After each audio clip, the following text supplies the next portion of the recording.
जय सिया राम। अभी पूज्य श्री पुंडरीक जी के द्वारा बड़ा सुंदर वक्तव्य हम और आप श्रवण कर रहे थे और हमारे आपके बीच में श्रीमद् भागवत कथा को बड़े सुव्यवस्थित ढंग से प्रस्तुति देने वाले और उस सुंदर भाव जगत में ले जाने के लिए मैं बारंबार प्रणाम करती हूँ भैया को। और आइए हम सब के बीच में पूज्य श्री भूपेंद्र भाई पंड्या जी उपस्थित हैं और अधिक विलंब ना करते हुए हम और आप उनको बड़े भाव से और प्रेम से श्रवण करें। आदरणीय पंड्या जी।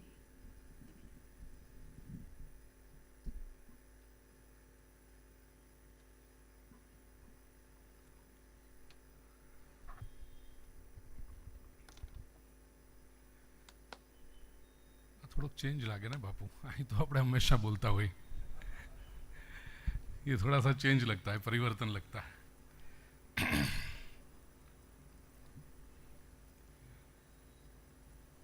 विश्वानि देव सवितर्दुरितानि परासुव यद भद्रं तन्न आसुव।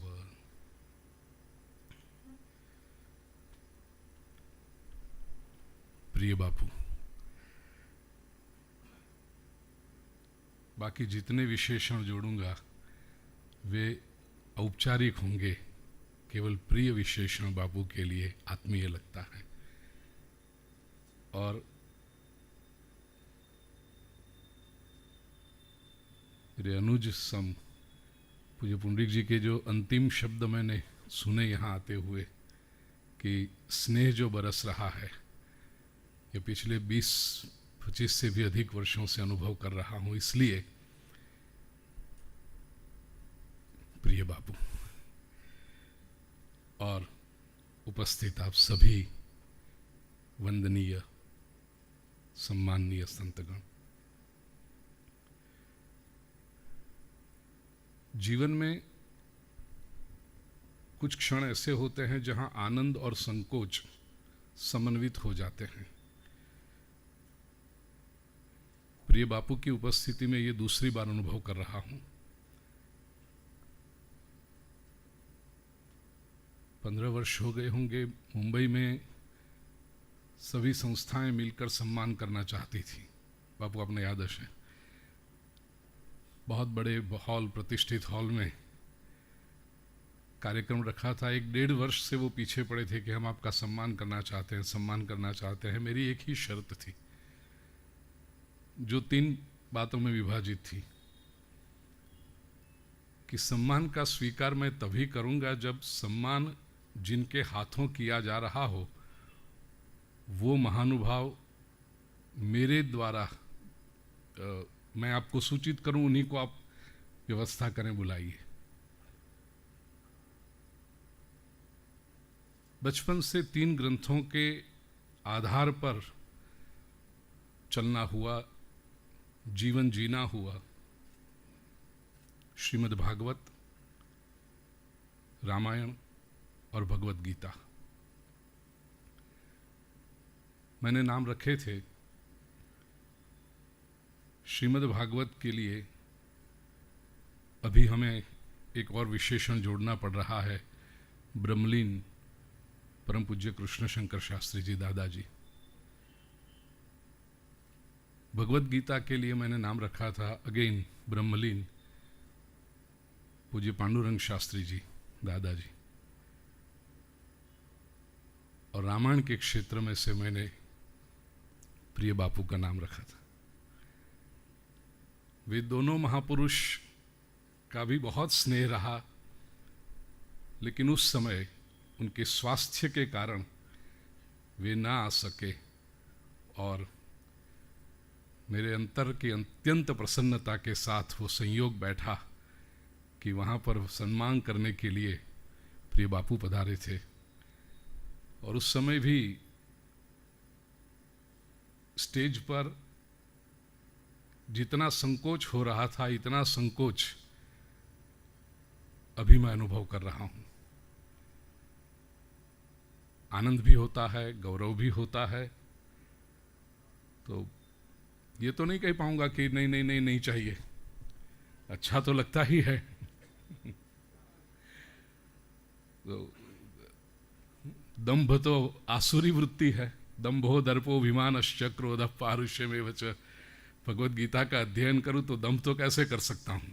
प्रसन्नता होती है, ये वास्तविकता है, और साथ में संकोच भी होता है, ये भी उतनी ही परम वास्तविकता है। पूज्य बापू ने आदेश दिया था कि बोलना है। मैंने कहा ऐसे संजोगों में आप बोलने के लिए न कहो तो अच्छा है। बोलना हमारे लिए कोई नई बात तो है नहीं, 4-4 घंटे 5-5 घंटे। संकोच इसलिए हो रहा है कि क्या कहें। प्रातःकाल आते समय मुंबई से अहमदाबाद की फ्लाइट में कुछ विचार, 2-3 बार ऐसा हुआ है कि मैं और प्रिय बापू साथ में भी हो गए हैं, अहमदाबाद मुंबई में, दिल्ली मुंबई में एक बार। और हर वक्त ऐसा हुआ है कि पूज्य बापू से मैं सुनता हूँ, विशेष करके काव्य पंक्तियाँ, गज़ल कुछ, और नोट कर लेता हूँ।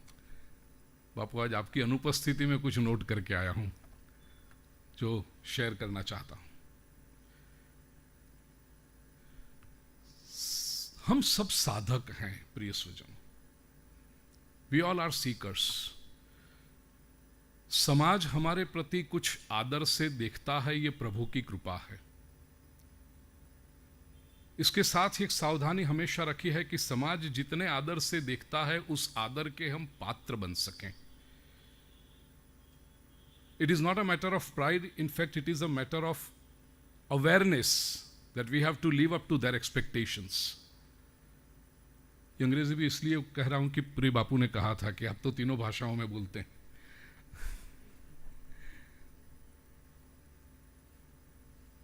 हमें समाज की अपेक्षाओं पर खरा उतरना है, ये हमारा दायित्व है। It is our responsibility. तो हम सब साधक हैं, और साधक को शब्द में ही जो समाया हुआ है, सावधान रहने की अत्यंत आवश्यकता है। उत्तर भारत में, विशेष करके उत्तर प्रदेश में, जब हाईवे पर प्रवास करते हैं तो बड़े बड़े वहां पर बोर्ड लगे हुए हैं, सावधानी हटी दुर्घटना घटी। दुर्घटनाएं 2 प्रकार की है। जीवन में दुख आता है, ये तो सब लोग दुर्घटना के रूप में स्वीकार करते हैं। अध्यात्म पथ में जब साधक की सावधानी हटती है, तब केवल शारीरिक स्तर पर नहीं, अपितु मानसिक, बौद्धिक, चैतसिक एवं आध्यात्मिक स्तर पर दुर्घटनाएं घटने लगती हैं।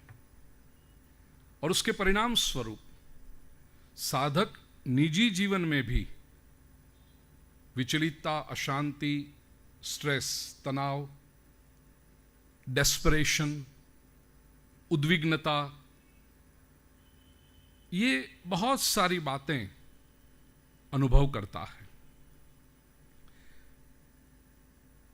दुख दुर्घटना है, ये तो सब स्वीकार करते हैं प्रिय स्वजनों, लेकिन साधक के रूप में कभी कभी लगता है कि सुख भी दुर्घटना है। यदि सावधानी से देखा जाए, यदि जागृत अवस्था में देखा जाए, और जो व्यक्ति दुख के साथ साथ सुख को भी दुर्घटना समझे, वही सुख और दुख दोनों को अतितरती उनके पार जाकर के आनंद की अनुभूति कर सकता है। सुख भी दुर्घटना है। अचानक धन प्राप्ति हो जाए, अचानक सत्ता प्राप्ति हो जाए, अचानक समाज में कोई बहुत बड़ी प्रतिष्ठा मिल जाए, ये सब दुर्घटनाएं हैं। और ये सुखात्मक दुर्घटना भी जागृत साधक को अध्यात्म पथ से विचलित करने वाली हैं। कुछ क्षणों के लिए ही सही, जैसे साइकिलिंग करते हो और खड्डा ऐसा आ जाए तो थोड़ी देर के लिए आप डिस्टर्ब हो जाओ, बैलेंस चूक जाओ, फिर यदि अपना सामर्थ्य होगा तो वो संतुलन पुनः प्राप्त कर सकते हो, न हो तो गिर भी सकते हो। लेकिन ये सुख भी, जैसे खड्डा उसे दुख कहें तो कोई चट्टान या कोई पत्थर भी ऊपर जो वो सुख है, दोनों तरह से संतुलन बिगड़ सकता है। सुख भी ये दुर्घटना है। क्या है सुख? वेदांत की परिभाषा में यदि कहें तो सुख अज्ञान के कारण इच्छा मात्र अज्ञान का परिणाम है। अपूर्णता का भाव अज्ञान का परिणाम है, क्योंकि पूर्णमदः पूर्णमिदं पूर्णात् पूर्णमुदच्यते, इच्छा निर्माण हुई, आकांक्षा निर्माण हुई, यह अज्ञान का परिणाम है। और उस आकांक्षा की जब पूर्ति हो जाए तब सुख की अनुभूति होती है। तो यह दुर्घटना हुई। इसे बचें कैसे? अध्यात्म पथ पर साधक कैसे बचें ये दुर्घटनाओं से? लौकिक दृष्टांत लेकर के अलौकिक सिद्धांत को समझने का प्रयास करें। रास्ते पर हम चले जा रहे हों, असावधानी के कारण चोट लगे, पैर में वेदना हो, तो हमारा प्रयास क्या होता है उस समय? क्या हम चाहते हैं कि यह वेदना बनी रहे? कदापि नहीं। हम ये चाहते हैं कि यह वेदना हो सके उतनी जल्दी से दूर हो जाए। अध्यात्म पथ के साधक के रूप में हमें यह करना है कि सुख या दुख जो भी दुर्घटना हो और उसके कारण मानसिक असंतुलन जो निर्माण हुआ है वो हो सके उतना जल्दी दूर हो जाए। यह कैसे होगा? यह घाव कैसे भर जाएगा? भगवत गीता में श्री कृष्ण अर्जुन को बार बार यही कहते हैं, यौं हि न व्यथयन्त्येते पुरुषं पुरुषर्षभ समदुःख सुखम धीरम सोमृतत्वाय कल्पते। पूरा जितने स्मरण में आए वो श्लोक मैंने नोट डाउन कर लिए। दूसरे अध्याय का 38वां श्लोक, सुख दुखे समय कृत्वा लाभा लाभौ जया जयौ ततो युद्धा युज्यस्व नैवं पापम अवाप्स्यसि। लेकिन सुख दुख की जो समानता है, दूसरे अध्याय का 48वां श्लोक, योगस्थः कुरु कर्माणि संगम त्यक्त्वा धनंजय सिद्ध्य सिद्ध्यो समो भूत्वा समत्वं योग उच्यते। योग इज इक्वानिमिटी ऑफ माइंड, समत्व, संतुलन। योग कर्म सुकौशलम, ये कौशल ये है कि सावधानी इतनी बनी रहे कि हो सके तो दुर्घटना हो ही नहीं। दुखेष्वनुद्विग्नमना सुखेषु विगत स्पृहः वीतराग भय क्रोध स्थितधिर मुनिरुच्यते। स्थित प्रज्ञ दर्शन में तो कितने मिलेंगे श्लोक। यदृच्छा लाभ संतुष्टो द्वंद्वातीतो विमत्सरः, चौथे अध्याय का 22वां श्लोक, समसिद्धाव सिद्धौ च कृत्वापि न निबध्यते। तो 12वें अध्याय में भक्ति योग में समशत्रौ च मित्रे च तथा मानापमानयोः शीतोष्ण सुख दुखेषु समः संग विवर्जितः। ज्ञान की जहां बात हुई, क्षेत्र क्षेत्रज्ञ विभाग योग 13वें अध्याय का 9वां श्लोक, असक्तिर्नभिष्वंगः पुत्रदार गृहादिषु नित्यंच समचित्तत्वम इष्टानिष्टोपपत्तिषु। तो ये सारी बातें, और भगवान ये गुणों का वर्णन करके 13वें अध्याय में 11वें श्लोक में तो कहते हैं एतज ज्ञानमिति प्रोक्तम अज्ञानम यदतोन्यथा। इसके सिवा सारा अज्ञान है, ज्ञान केवल यही है। गुणत्रय विभाग योग में समदुःख सुख स्वस्थ समलोष्टाश्म कांचन, गुणातीत के लक्षणों को बताते हुए प्रभु ने कहा। तो ये स्थिति कैसे आए? 15वां अध्याय पुरुषोत्तम योग, द्वंद्वैर विमुक्ता सुख दुख संज्ञैहि सुख दुख संज्ञैहि द्वंद्वैहि विमुक्ता। ये जो कर सके कैसे हो? और अंत में 18वें अध्याय में सात्विक कर्ता का वर्णन करते हुए परमात्मा कहते हैं सिद्ध सिद्ध्यो निर्विकारः कर्ता सात्विक उच्यते। तो 3 बातें हैं घाव भरने के, चोट को भूलने के। पहला तो है अपने आप ये काम हो जाए। Time is a great healer, हम सब जानते हैं। समय बीतता है, घाव अपने आप भरते जाते हैं।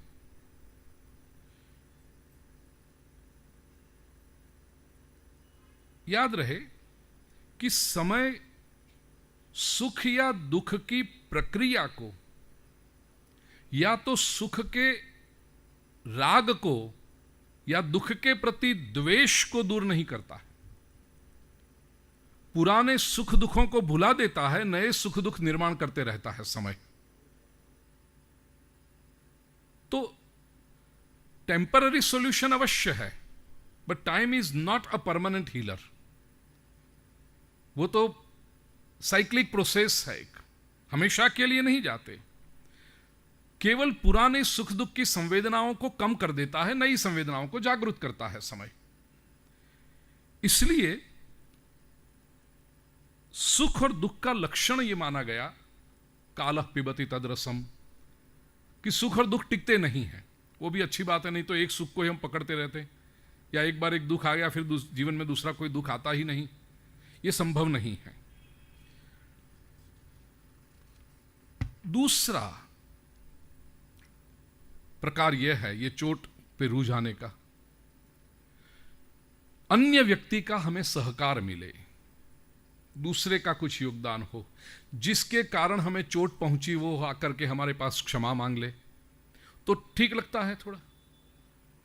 या जिस व्यक्ति से सुख मिलता हो वो व्यक्ति निरंतर हमारे पास रहे, हटे ही नहीं। जिस साधन से, जिस ऑब्जेक्ट से सुख मिलता हो वो ऑब्जेक्ट का सप्लाई कंफर्म हो जाए। मुझे यदि ये इस कलर का, इस कपड़े का, इस टाइप का कपड़ा चाहिए कुर्ते के लिए, तो एक बार कहे जिंदगी भर, जीवन भर आपको ये मिलता रहेगा, चिंता मत करो, तो एक तो सुख मिल गया कि मेरी चॉइस मुझे निरंतर मिलती रहेगी। ये सप्लाई निश्चित हो जाए। ये 3 कारण हैं। सप्लाई निश्चित हो, व्यक्ति स्थिर होकर रहे, और या तो क्षमा मांग ले। लेकिन ये तीनों में थोड़ा सा चिंतन करें प्रिय स्वजनों, तो हमें ये लगता है कि what is our contribution in this. ये दुख कम हुआ, लेकिन हमारा एज एन इंडिविजुअल हमारा कर्तृत्व क्या है उसमें? वो तो दूसरे ने किया। इसका अर्थ यह हुआ कि हमारे सुख दुख का रिमोट दूसरे के हाथ में, हमारे हाथ में नहीं है। वो यदि नहीं करेगा तो हम दुखी हो जाएंगे, वो यदि नहीं करेगा सप्लाई तो हमारा सुख छिन जाएगा। तो again we are not independent here. और साधक को सबसे अधिक चुभने वाली जो बात है, ये मानसिक या आत्मिक गुलामी। चाहे अपने सुख के लिए, चाहे किसी भी वस्तु के लिए, साधक कहीं बाहर डिपेंडेंट रहे तो वो उसे चुभते रहता है। वो तो निजानंद में मस्त होना चाहता।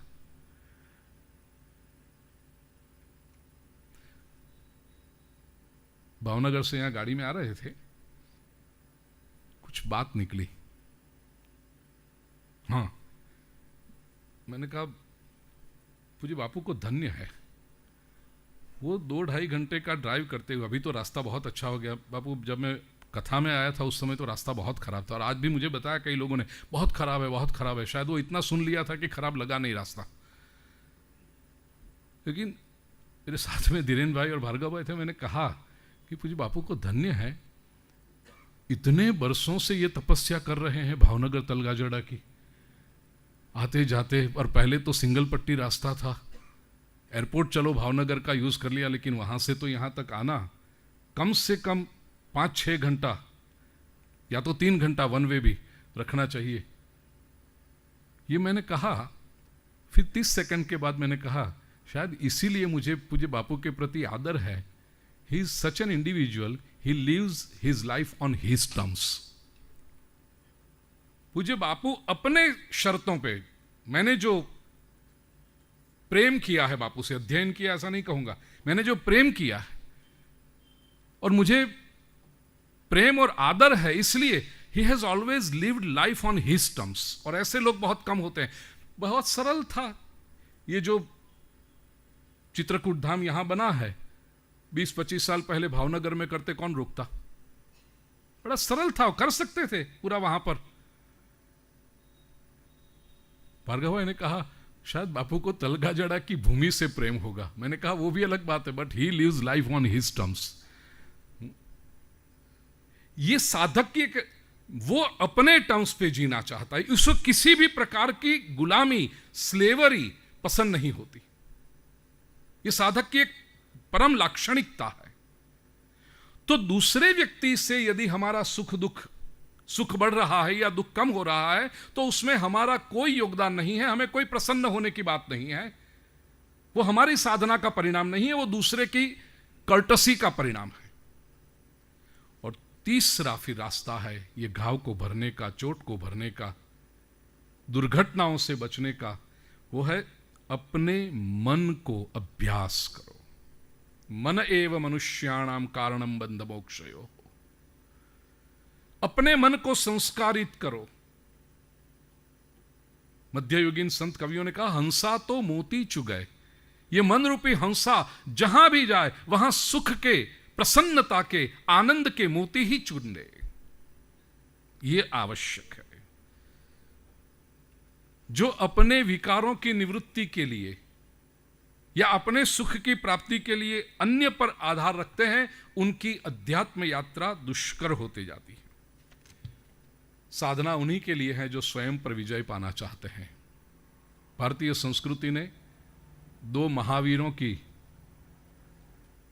पूजा की है, महावीर विक्रम बजरंगी, और जैन संप्रदाय में महावीर। स्वयं को, दूसरों को जीते वो वीर होता है, स्वयं को जीते वो महावीर होता है, और उसी का गौरव हो। प्रिय स्वजनों, आज के युग में अभी तक हमने जो देखा है ना कि सुखी कौन है? जो हैव, जिसके पास है कुछ, वे सुखी हैं। और दुखी कौन है? हैव नॉट्स, जो अभावग्रस्त हैं, वे दुखी हैं। पिछले 5-7-10 वर्षों में एक नई पीढ़ी जो आ रही है, जिसे हम मिलेनिया जनरेशन कहते हैं, और that generation is entering into late teenage and early 20s। ये मिलेनिया जनरेशन की एक विचित्र लाक्षणिकता देखने मिलती है यदि समीप से उनका अभ्यास किया जाए, उनकी बातों को शेयर किया जाए। उनमें यह है कि हैव नॉट होने पर भी हैव की भ्रांति में जीना।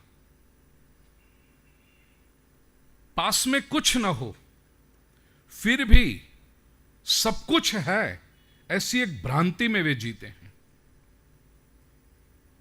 और दूसरा, उससे भी कष्टदायक स्थिति है, हैव होकर भी हैव नॉट की वेदना को लेकर जीते हैं। बड़े बड़े परिवारों के, सुखी परिवारों के, संपन्न परिवारों की संतानों को यदि देखा जाए तो उदास चेहरे पर। आधुनिक विश्व सुख के नाम पर जो भी ऑफर कर सकता है, this generation already have it. हम लोगों ने 50-50, 55-55 वर्षों तक संघर्ष करके जो पाया है, they get it right from the birth, and probably because of that they take it for granted. ये जनरेशन है जो मर्सिडीज में मैटरनिटी होम से घर आती है, उसके नीचे की गाड़ी उसने देखी नहीं है। और ये सब कुछ होते हुए भी उनके भीतर एक खालीपन है, एक अपूर्णता का भाव है। चाहिए चाहिए चाहिए की अभिप्सा है, तलब है, और यह भी पता नहीं है कि क्या चाहिए, क्योंकि जो कुछ मिल सकता था वो तो सब ऑलरेडी मिला हुआ है। जिसके पास कुछ नहीं है और वो कोई अभिलाषा रखे तो अभिलाषा पूरी भी कर सकते हो। वो व्यक्ति स्वयं अपने पुरुषार्थ से पूरी करे, कोई दूसरे की करुणा उसके पर बरस जाए और पूरी हो जाए। लेकिन सब कुछ होते हुए भीतर का ये खालीपन कौन भरेगा? प्रिय स्वजनों, इसलिए 21वीं सदी के इस तीसरे दशक में व्यास की आवश्यकता है, वाल्मीकि की आवश्यकता है, तुलसी की आवश्यकता है।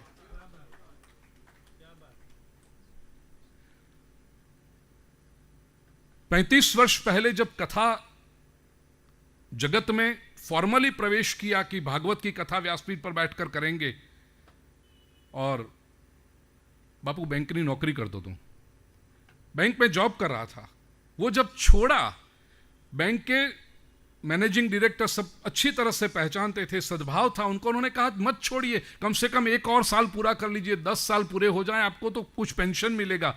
मैंने कहा 2 साल तक की डायरी भरी हुई है, पिछले 2 साल से मैं आया नहीं हूं, कोई दूसरे को जॉब मिल जाएगी। मैंने छोड़ा तो उस समय सलाह देने वाले, सुझाव देने वाले लोग आए, देवर माय वेल विशर्स, मैं उनकी निंदा नहीं कर रहा हूं, देवर जेन्युइनली मेरे शुभेच्छक थे। उन्होंने कहा क्या कर रहे हो?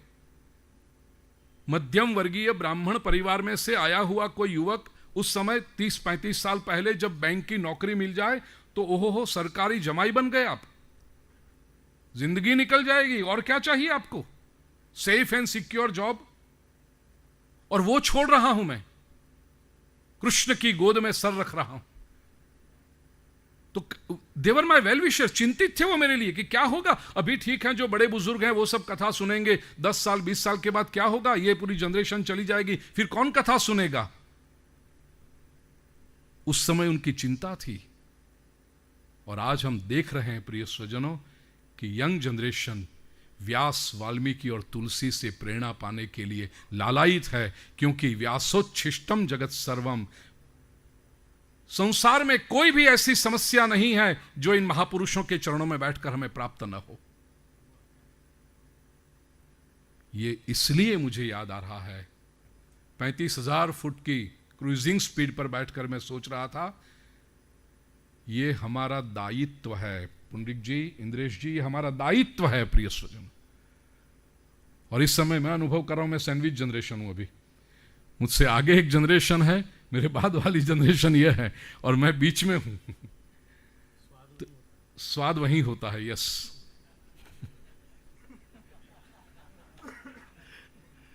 और वही तो अनुभव कर रहा हूं। यह हमारा दायित्व है प्रिय स्वजनों, and this is the responsibility we have to shoulder. और इसलिए कथाकार कभी निवृत्त नहीं होता, कथाकार को कभी निवृत्त होना ही नहीं चाहिए। जब तक समाज के किसी न किसी व्यक्ति के अंतःकरण में, और ये जो भावना है हैव होकर भी हैव नॉट की पीड़ा, ये बढ़ती जाएगी प्रिय सज्जनों, याद रखना, ये कम होने वाली नहीं है। अब हैव और हैव नॉट की चिंता मत करिए, शासन वो संभाल सकता है, विज्ञान और टेक्नोलॉजी उस दिशा में आगे बढ़ रहे हैं। आज से 20, 25, 30 साल पहले एक था, भूखों को अनाज दो, अन्न, वो बहुत सुंदर काम है, करना ही चाहिए, हमने अभी तक किया प्रामाणिकता से। लेकिन अब जिस तरह से समाज जा रहा है आगे, लोग अपनी रोटी की व्यवस्था खुद कर लेंगे। हैव नॉट्स की चिंता जितनी हम पहले करते थे उतनी अब करने की आवश्यकता नहीं है। अब चिंता हमें करनी है हैव होकर भी जो हैव नॉट हैं उनकी चिंता करनी है व्यासपीठ को, क्योंकि ये रिक्तता और ये समय लेट 70s अर्ली 80s में पश्चिम के विश्व में आया, जिसको लोगों ने कहा है हिप्पी कल्ट। हिप्पी जो मूवमेंट पूरी शुरू हुई, मैंने तो उसकी ऐतिहासिकता को देखा है, हिस्टोरिकली उसको ट्रेस किया है। उस समय अमेरिका को लगता था कि बस श्रीमंत का most powerful nation of the world. उस समय उनको लगता था कि technologically most advanced, militarily most advanced, सुख सुविधा के सारे साधन है, टेलीफोन आ गया है, अब उससे ज्यादा क्या चाहिए, टेलीविजन घर में आ गए, उससे ज्यादा क्या चाहिए, अच्छी अच्छी गाड़ियां हमारे पास हैं, बड़ी बड़ी। 10-15 साल तक अमेरिका के रोड्स पर दिखाई पड़ती थी ऐसी बड़ी बड़ी गाड़ियां, अब पिछले 10 साल से नहीं दिखाई पड़ती, वहां भी जापान और जर्मनी आ गए गाड़ियों में, लेकिन जो बड़ी बड़ी गाड़ियां अमेरिकन रोड्स पर दिखाई पड़ती थी, हम क्या चाहिए और दूसरा, अब वहां भी आवश्यक। तो जो लेट 70s अर्ली 80s में अमेरिका में हिप्पी कल्ट आया, गुमराह हुए, उनकी खोज सही थी लेकिन रास्ता गलत चुना उन्होंने और इसलिए उनकी टिका भी हुई। लेकिन प्रिय स्वजनों, आज जो नई जनरेशन केवल अमेरिका की नहीं, समग्र विश्व की, भारत की, हमारे सनातन वैदिक संस्कृति की, इस युवा पीढ़ी को हमें संभालना है, इस रिक्तता को पूर्ण करना है और उसके लिए परमात्मा हमें शक्ति प्रदान करे, ये संकल्प हम लेकर आप सभी संतों महापुरुषों के प्रिय बापू के आशीर्वाद लेकर हम चलें। ये संकल्प लेकर बापू मैं आया हूं। आज प्रातःकाल फ्लाइट में ये संकल्प लिया है कि प्री एंड पोस्ट होता है ना, कि इस समय से pre corona and post corona, तो प्री व्यास सम्मान भूपेंद्र भाई कुछ अलग थे और पोस्ट व्यास सम्मान भूपेंद्र भाई ने यह संकल्प लिया है। यह संकल्प बापू आपके सामने रखने के लिए आए कि इस हेतु से काम करेंगे और प्रिय बापू जहां भी मेरी आवश्यकता पड़े इस काम के लिए हमेशा से था और अब भी हूं आपके साथ, आपके लिए प्रणाम। जय सिया राम।